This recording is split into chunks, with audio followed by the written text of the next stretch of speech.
Hello everyone, ఇలాంటి videos మీకు ముందుగా కావాలి అనుకుంటే మా ఛానల్ని సబ్స్క్రైబ్ చేసుకొని పక్కనే ఉన్న బెల్ ఐకాన్ని క్లిక్ చేయండి. అప్కమింగ్ రివ్యూలోకి వెళ్ళిపోదాం.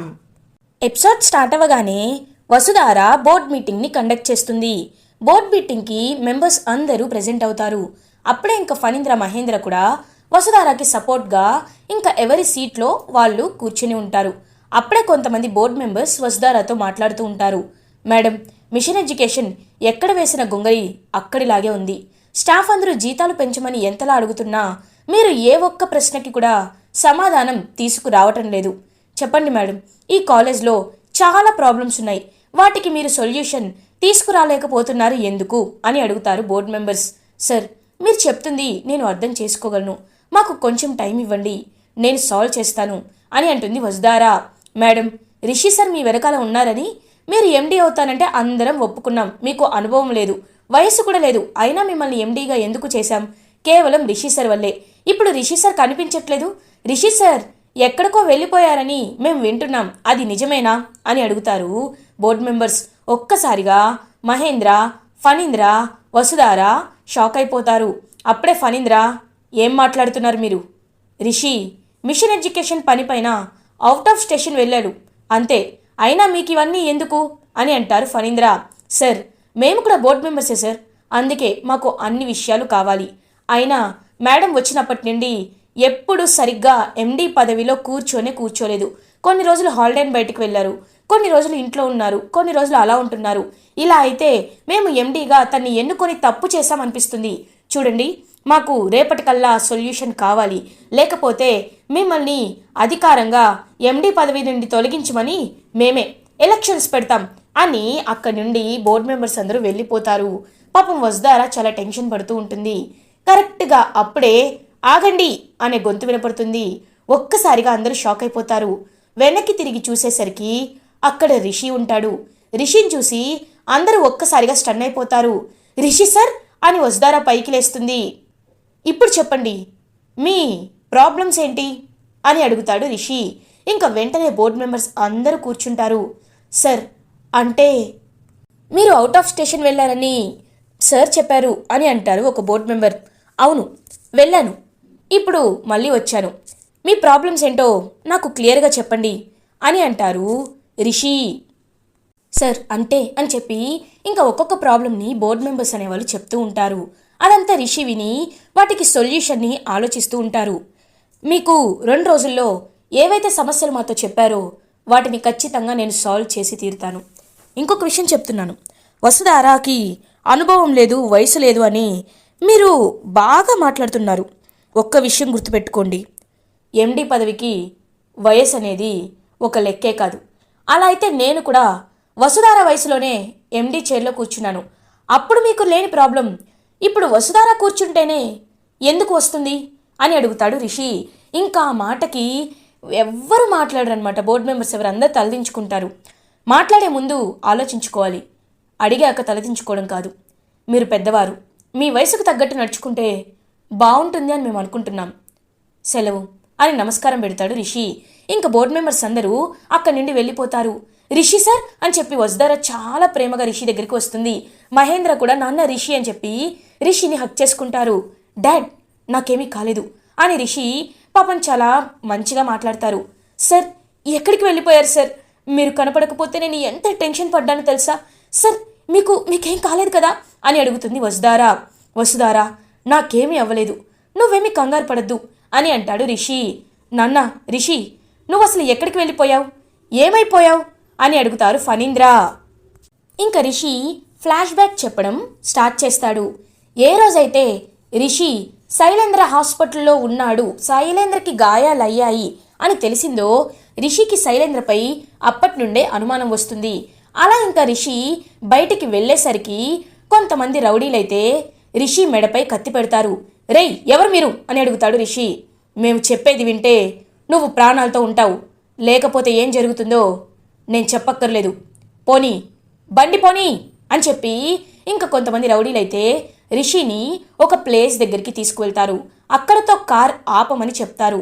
రిషి ఫోన్ని కూడా తీసుకొని వసుధారకి రిషి చేసినట్టు మెసేజ్ చేస్తారు. ఎవర్రా మీరు అని అడుగుతాడు రిషి.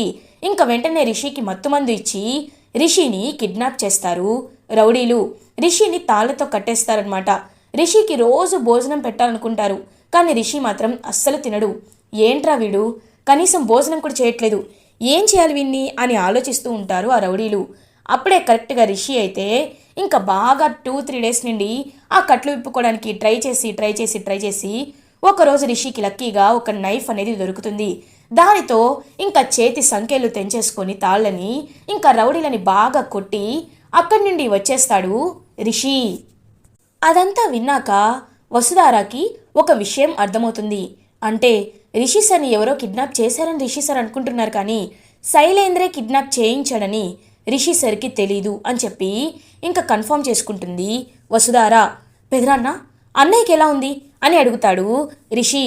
ఏమీ కాలేదు, వాడు బాగానే ఉన్నాడు, ఇంటికి వెళ్దాం రా నాన్న అని చెప్పి ఫణీంద్ర ఇంకా రిషిని ఇంటికి తీసుకువెళ్తాడు. అప్పుడే మహేంద్ర, అమ్మ వసుధార, ఇంకా రిషి వాడిని నమ్ముతున్నాడు, వాడి వాయిస్ ఫేక్ అని రిషి బలంగా నమ్మాడు, అందుకే ఇప్పుడు కూడా వాడిపై ప్రేమ చూపిస్తున్నాడు అని అంటారు మహేంద్ర.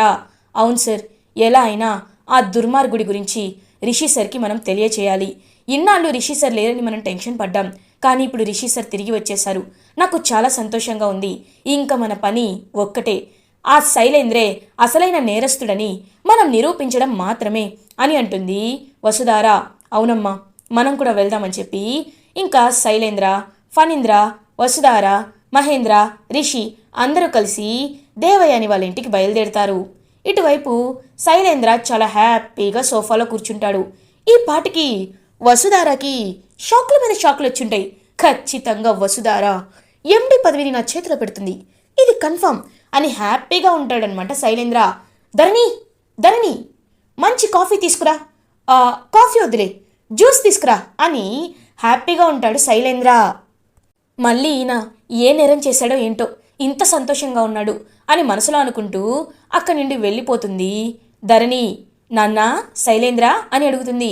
మామ్ వచ్చావా, రా కూర్చో, టీవీ చూద్దామా లేకపోతే బయటకు వెళ్దామా అని అడుగుతాడు శైలేంద్ర. ఏంటన్నా ఇంత సంతోషంగా ఉన్నావేంటి అని అడుగుతుంది దేవయాని. మామ్, రేపట్లో నా కల నెరవేరుతుంది, వసుధారకి బోర్డు మెంబర్లు ఎదురు తిరిగేలా నేను చేశాను, రేపటికల్లా వసుధార చైర్ దిగుతుంది, నాకు ఎండి పదవిని అప్పచెప్తుంది, రేపు నేను డిబిఎస్టి కాలేజ్ ఎండి అవుతాను మామ్ అని హ్యాపీగా ఉంటాడు శైలేంద్ర. అవునా నాన్న, నాకు చాలా సంతోషంగా ఉంది, నిజంగా దేవుడున్నాడు అని అంటుంది దేవయాని. అప్పుడే కార్ సౌండ్ వస్తుంది. మామ్, డాడ్ వచ్చినట్టున్నాడు, ఇప్పుడు మనం ఏమీ తెలియనట్టు ఉండాలి, డాడ్ అక్కడ పరిస్థితిని చాలా బాధపడతాడు, మనం కూడా షాక్ అయినట్టు నటించాలి అని అంటారు శైలేంద్ర. అవునన్నా నిజమే అని అంటుంది దేవయాని. ఇంకప్పుడే ఫణీంద్ర కారు దిగుతారు. ఫణీంద్ర వెనకాలే రిషి కూడా నడుచుకుంటూ వస్తాడు. రిషిని చూసి ఒక్కసారిగా షాక్ అయిపోతారు శైలేంద్ర, దేవయాని. శైలేంద్ర, ఒకసారి నన్ను గిల్లు అని అంటుంది దేవయాని. మోమ్, నేనే నిన్ను అడగాలనుకుంటున్నాను, నువ్వు నన్ను అడుగుతావేంటి, అసలు మనం చూస్తుంది నిజమేనా అని అంటాడు శైలేంద్ర. ఇంకా అలా రిషి, వసుధార, ఫణీంద్ర, మహేంద్ర అందరూ ఇంట్లో అడుగు పెడతారు. మహేంద్ర శైలేంద్ర ఎక్స్ప్రెషన్ చూసి చాలా నవ్వొస్తుందనమాట మహేంద్రకి. శైలేంద్ర అని అంటారు. బాబాయ్, రిషి అని చెప్పి రిషిని హక్ చేసుకుంటాడనమాట వెళ్ళి. శైలేంద్ర, అన్నయ్య నీకు ఇప్పుడు ఎలా ఉంది, బాగానే ఉన్నావు కదా అని అడుగుతాడు రిషి. నేను బాగానే ఉన్నాను రిషి, నువ్వేమైపోయావోనని నేను ఎంత కంగారు పడ్డానో తెలుసా అని నటిస్తూ ఉంటాడు. అన్నయ్య, మీరందరూ నన్ను ప్రేమిస్తున్నంతకాలం నాకేమీ అవ్వదన్నయ్యా అని అంటాడు రిషి. అయితే వీళ్ళకేది తెలియదన్నమాట, ఆ రౌడీలు నా గురించి చెప్పుండరు, అయినా వాళ్ళేంటి వీణ్ణి వదిలేశారు అని మనసులో అనుకుంటాడు శైలేంద్ర. దేవయాని కూడా తన యాక్టింగ్ స్టార్ట్ చేస్తుంది. నాన్న రిషి, నువ్వు కనపడకపోయేసరికి నేను కనీసం పచ్చి మంచినీళ్ళు కూడా ముట్టుకోలేదు తెలుసా, ఎలా ఉన్నావు నాన్న అని బాధపడుతూ ఉంటుంది. పెద్దమ్మ, నాకేమీ కాలేదు, కానీ ఒకటి మాత్రం నిజం, ఎవరో కావాలనే మన ఫ్యామిలీపై ఇలాంటి అటాక్స్ చేస్తున్నారు, అది ఎవరో తెలుసుకోవాలి, తెలుసుకొని తీరుతాను పెద్దమ్మ, తెలుసుకొని తీరుతాను అని రిషి చాలా కాన్ఫిడెంట్గా చెప్తాడు. నువ్వు తెలుసుకోగలవు నాన్న, నాకు ఆ నమ్మకం ఉంది అని అంటారు ఫణీంద్ర. అవునన్నయ్య, ఖచ్చితంగా తెలుసుకుంటాడు, తెలుసుకొని వాడికి తగిన శిక్ష పడేటట్లు రిషి చేస్తాడు అని శైలేంద్ర వైపు చూస్తూ అంటాడనమాట మహేంద్ర. ఇంకా అలా శైలేంద్ర దేవయాని మాత్రం ఊహించని ట్విస్ట్ అయితే వాళ్ళకు వస్తుంది. అప్పుడే ధరణి రిషిని చూసి, రిషి ఎలా ఉన్నావు రిషి అని అడుగుతుంది. పర్లేదు వదిన, పెదనాన్న మేము ఇంకా బయలుదేరుతాం అని అంటాడు రిషి. అదేంటి రిషి ఇప్పుడే కదా వచ్చావు, ఇక్కడ మీరందరూ ఉండొచ్చు కదా అని అంటారు ఫణీంద్ర. లేదు పెదనాన్న మేము బయలుదేరుతాం. వస్తారా డాడ్, రండి వెళ్దాం. సరే పెదనాన్న, నేను మిమ్మల్ని తర్వాత వచ్చి కలుస్తాను అని చెప్పి ఇంకా రిషి అయితే వసుధార అండ్ మహేంద్రతో తన ఇంటికి బయలుదేరుతాడు. చాలా హ్యాపీగా ఫీల్ అవుతుంది వసుధార. ఇది ఇలా ఉండగా అనుపమ ఇంకా రిషి వాళ్ళ ఇంటికి వస్తుంది, మహేంద్ర వాళ్ళ ఇంటికి. మహేంద్ర వీళ్ళు ఎక్కడికి వెళ్ళారు అని చెప్పి ఇంకా అలా తనైతే ఇంటి బయట చూస్తూ ఉంటుంది. అప్పుడే రిషి కార్ కనిపిస్తుంది అనుపమకి. రిషి కార్ని పోలీస్ తీసుకువచ్చారు కదా, వాళ్ళంతా చెక్ చేసి ఉంటారా అని రిషి కార్ దగ్గరికి వచ్చేలోపే రిషి వసుధార మహేంద్ర ఇంటికి రీచ్ అవుతారు. అనుపమ రిషిని చూసి చాలా హ్యాపీగా ఫీల్ అవుతుంది. రిషి నువ్వు బాగానే ఉన్నావు కదా అని ప్రేమగా అడుగుతుంది. మేడం నాకేమవుతుంది, నేను బాగున్నాను మేడం అని అంటాడు రిషి. నీ గురించి మహేంద్ర వసు ఎంత కంగారు పడ్డారో తెలుసా రిషి అని అంటుంది పాపం అనుపమ. ఇంకా అలా రిషి అయితే ప్రేమగా వసుధార వైపు చూస్తూ ఉంటారు. మేడం మీరేంటి ఇక్కడ అని అడుగుతారు. ఏం లేదు రిషి, నీకు కొన్ని విషయాలు చెప్దామని అని చెప్పి అనుపమ అంటూ ఉంటుంది. మేడం ఏంటా విషయాలు అని అంటారు. రిషి నీకు నిజం తెలిసిందా, వాళ్ళకి శిక్ష వేశావా అని అడుగుతారు. ఒక్కసారిగా మహేంద్ర, నువ్వేమీ మాట్లాడొద్దు, ఏదైనా ఉంటే లోపలికి వెళ్ళి మాట్లాడుకుందాం అని అంటారు. రిషి ఆగండి డాడ్. మేడం ఏమంటున్నారు మీరు, వాడెవడో తెలిసిందా అని అడుగుతారు. అంటే రిషికి అని చెప్పి అనుపమ అడగబోయేలోపు మహేంద్ర అంటారు, నువ్వు పక్కకి రా, అమ్మ వస్తారా, నువ్వు రిషిని లోపలికి తీసుకువెళ్ళు అని చెప్పి రిషిని లోపలికి తీసుకువెళ్ళమంటారు. అప్పుడే ఇంకా మహేంద్ర అనుపమతో, నువ్వు తొందరపడి నోరు జారద్దు, రిషికి ఇంకా నిజం తెలీదు అని అంటారు. మహేంద్ర ఆర్ యు మ్యాడ్, ఏంటి నువ్వు చేస్తున్న పని, రిషి కళ్ళ ఎదుటే ఆ హంతకుడు తిరుగుతుంటే రిషికి వాడి పేరు చెప్పకుండా ఎందుకు మీరు ఇలా నానుస్తున్నారు అని అడుగుతుంది ఇంకా అనుపమ. చూడు, ఇప్పుడు మనం చెప్తే రిషి నమ్మడు, సాక్ష్యాలు అడుగుతాడు. రిషికి సాక్ష్యాధారాలతో సహా ఎలా పట్టించాలో అలాగే పట్టించాలి. ముకుల్ ఎలాగో ఇదే పనిపై ఉన్నాడు, ముకుల్కి కూడా ఫోన్ చేసి చెప్పాలి. ముకుల్ ఖచ్చితంగా ఆధారాలు సంపాదిస్తారు. ఖచ్చితంగా రిషికి శైలేంద్ర నిజస్వరూపాన్ని బయట పెడతారు. అంతవరకు సాక్ష్యాలు లేనంత వరకు మనం సైలెంట్గా ఉండాలి అని అంటారు మహేంద్ర. ఇంకా అనుపమ కూడా సైలెంట్ అయిపోతుంది ఆలోచించుకుని. ఇది ఇలా ఉండగా ఈవినింగ్ అవుతుంది. రిషి వసుధార చాలా హ్యాపీగా టైం స్పెండ్ చేస్తూ ఉంటారు. సార్ మీరు తిరిగి వచ్చాక నా ప్రాణం లేచొచ్చినట్టు అనిపిస్తుంది. మీరు రావడం నాకు నిజంగా మీరు లేనని రోజులు ఈ వసుధార లేదు సార్, నేను ఒక శవంలాగే ఉన్నాను అని బాధపడుతూ ఉంటుంది వసుధార. వసుధార నువ్వు బాధపడితే నేను బాధపడతాను, నువ్వు బాధపడద్దు, నీ కళ్ళల్లో కన్నీళ్ళు రాకుండా చూసుకోవాలని అనుకున్నాను, నువ్వు ఇంకెప్పుడు ఏడవకూడదు అని అంటారు రిషి. సార్ మీరు ఏం చెప్తే అదే చేస్తానని చెప్పి పాపం కన్నీళ్ళు తుడుచుకుంటుంది వసుధార. అవును, నన్ను మిస్ అయ్యానన్నావు కదా, మరి నేను నీకు ఎలా గుర్తొచ్చాను అని అడుగుతాడు రిషి. ఇంక వెంటనే వసుధార రిషిని కార్ దగ్గరికి తీసుకువెళ్తుంది. సార్ ఈ కార్తో మనకి ఎన్నో అనుబంధాలు ఉన్నాయి, ఎన్నో జ్ఞాపకాలు ఉన్నాయి. ఈ కారు ఎక్కి కూర్చుంటే పక్క సీట్లో మీరు ఉన్నట్టే అనిపిస్తారు సార్ అని అంటుంది వసుధార. రా అయితే కూర్చుందాం అని రిషి వసుధార ఇద్దరూ ఇంకా కారులో కూర్చుంటారు. వసుధార నువ్వు నా గురించి ఇంకా ఎలాంటి భయాలు పెట్టుకోవద్దు, నాకేమీ కాదు, ఖచ్చితంగా నేరస్తుణ్ణి నేను పట్టుకుంటాను అని అంటారు రిషి. అప్పుడే కరెక్ట్గా వసుధార కళ్ళలో ఏదో పడుతుంది. వెంటనే ఇంకా కర్చీఫ్ కోసం రిషి అలా డాష్ బోర్డ్ ఓపెన్ చేస్తాడు. అందులో టిష్యూతో ఇంకా వసుధార కళ్ళు అయితే తుడుచుకుంటుంది. అప్పుడే కొన్ని లెటర్స్ చూస్తుంది వసుధార. సార్ ఆ రోజు ఇవి మీకు వచ్చిన లెటర్స్ కదా అని ఇంకా లెటర్స్ని రిషికి ఇస్తుంది.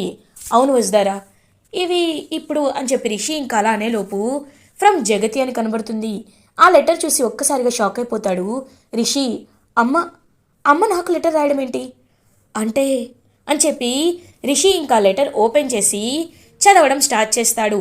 శైలేంద్రే అసలైన నేరస్తులని, శైలేంద్ర తన్ని చంపడానికి కూడా ప్రయత్నించాడన్న విషయం రిషి లెటర్లో తెలుసుకుంటాడు.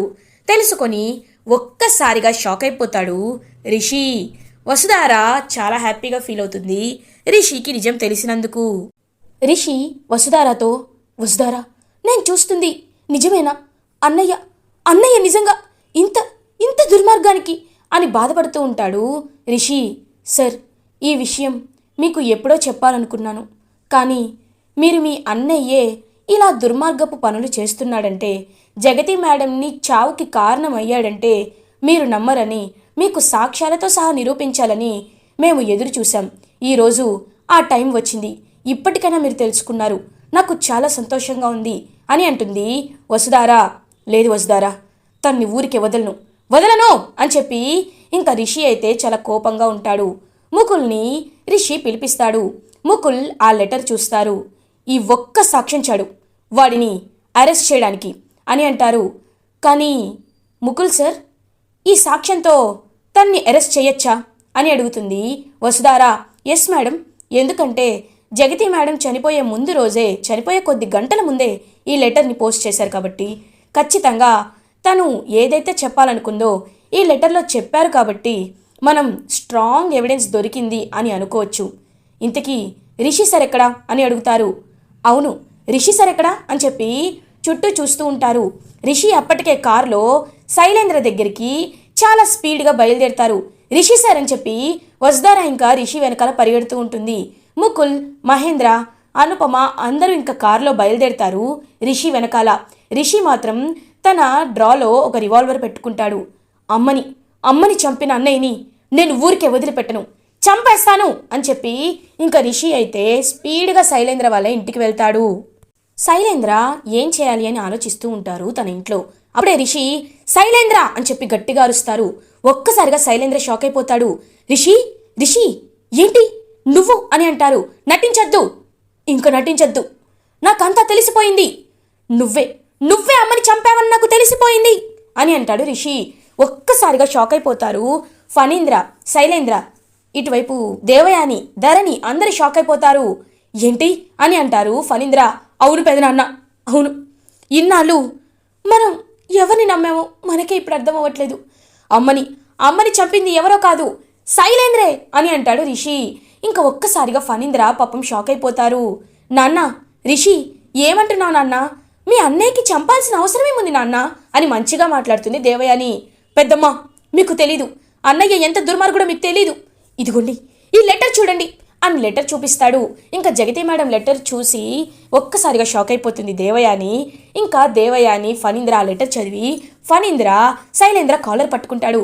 రేయ్ దుర్మార్గుడా, ఎంత నీచానికి ఒడిగట్టావురా, మొన్న కూడా దొరికిపోయి నేను కాదు అని తప్పించుకున్నావు, ఇప్పుడు ఎలా తప్పించుకుంటావో నేను చూస్తానురా అని చెప్పి ఇంకా చెంపలపై కొడుతూ ఉంటారు ఫణీంద్ర. డాడ్ ప్లీజ్ డాడ్, ఆగండి డాడ్ అని చెప్పి బ్రతిమలాడుతూ ఉంటాడు శైలేంద్ర.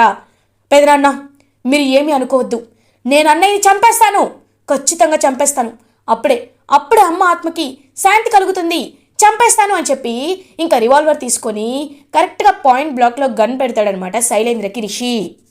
అప్పుడే కరెక్ట్గా ధరణి పరిగెత్తుకుంటూ వస్తుంది. రిషి, వద్దు వదినా, నాకు అడ్డుపడద్దు, మిమ్మల్ని చూస్తే నేను మనసు మార్చుకుంటాను, వదినా మీరు వెళ్ళిపోండి వదినా అని అంటాడు రిషి.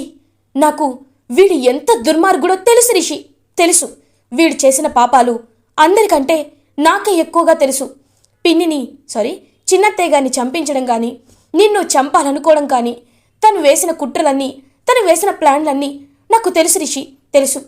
నేనే నిన్ను చంపేమని చెప్పాలి అనుకున్నాను, కానీ ఇప్పుడు ఆగమంటున్నాను. ఎందుకో తెలుసా?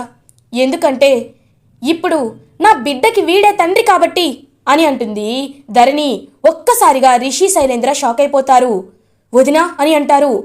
ధరణి అని దగ్గరికి వస్తూ ఉంటాడు శైలేంద్ర. దూరంగా ఉండు, నన్ను ముట్టుకునే అర్హత కూడా మీకు లేదు. రిషి, ఇన్నాళ్ళు నేను ఈ ఇంట్లో ఒక పని మనిషిలా బానిసలా బ్రతికాను, కానీ ఇప్పుడు నేను ప్రెగ్నెంట్ని అని అంటుంది ధరణి.